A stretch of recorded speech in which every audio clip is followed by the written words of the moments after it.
শরীর ভালো রাখতে ইলেকট্রোলাইট ব্যালেন্স কিভাবে রাখবেন বৈজ্ঞানিক দৃষ্টিকোণ থেকে জানুন। আসসালামু আলাইকুম, আমি taekwondo coach মুমিত Hasan bright.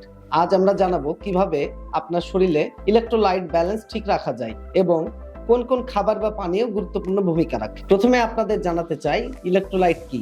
Sodium, potassium, calcium, magnesium, chloride এই গুরুত্বপূর্ণ মিনারেলগুলোকেই ইলেকট্রোলাইট বলা হয়। শরীরের প্রতিটি কোষ, টিস্যু এবং অঙ্গের সঠিক কার্যকারিতা নিশ্চিত করতে এগুলো গুরুত্বপূর্ণ ভূমিকা পালন করে। ইলেকট্রোলাইট ব্যালেন্সের অভাব হলে হৃৎপিণ্ড, স্নায়ুতন্ত্র এবং পেশির স্বাভাবিক কার্যক্রম ব্যাহত হয়। অতিরিক্ত ব্যায়ামের ফলে অতিরিক্ত ঘাম হয়, যার মাধ্যমে শরীরে ইলেকট্রোলাইটের ভারসাম্য নষ্ট হয়। এছাড়া ডায়রিয়া বা বমি অথবা কিডনির সমস্যা অথবা ডায়াবেটিস থাকলে শরীরে ইলেকট্রোলাইটের ভারসাম্য নষ্ট হয়। আর ইলেকট্রোলাইট ব্যালেন্স রাখার বৈজ্ঞানিক উপায় হলো প্রচুর পানি একসঙ্গে পান না করা।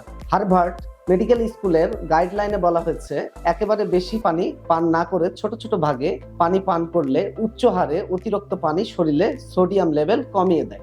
বেশি বেশি প্রাকৃতিক ইলেকট্রোলাইট সোর্স খেতে হবে, যেমন সোডিয়াম সমৃদ্ধ খাবার। সোডিয়াম রয়েছে ওটস স্যালাইনে, ওটস স্যালাইন বেশি বেশি খেতে হবে।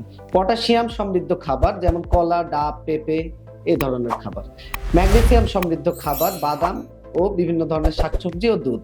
এছাড়াও ক্যালসিয়াম সমৃদ্ধ খাবার বেশি বেশি খেতে হবে, দুধ, দই ও ছোট মাছ। বিশেষ প্রয়োজনে ইলেকট্রোলাইট সমৃদ্ধ খাবার ড্রিঙ্কস খেতে পারেন, কারণ ঘামের মাধ্যমে প্রচুর সোডিয়াম বেরিয়ে যায়। তখন ওটস স্যালাইন, যা বিশ্ব স্বাস্থ্য সংস্থা হু এবং ইউনিসেফের সুপারিশকৃত, এটি খেলে শরীরে সোডিয়ামের ঘাটতি পূরণ হয়। আরেকটি গুরুত্বপূর্ণ কথা, অতিরিক্ত প্রসেসড ফুড এড়িয়ে চলুন।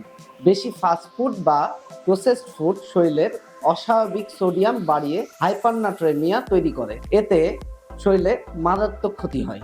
আমেরিকান হার্ট অ্যাসোসিয়েশনের সুপারিশ অনুযায়ী প্রাপ্তবয়স্কদের প্রতিদিন 2300 মিলিগ্রামের বেশি সোডিয়াম গ্রহণ না করাই ভালো। এই ছিল আপনাদের জন্য আমার স্বাস্থ্য সম্পর্কিত টিপস।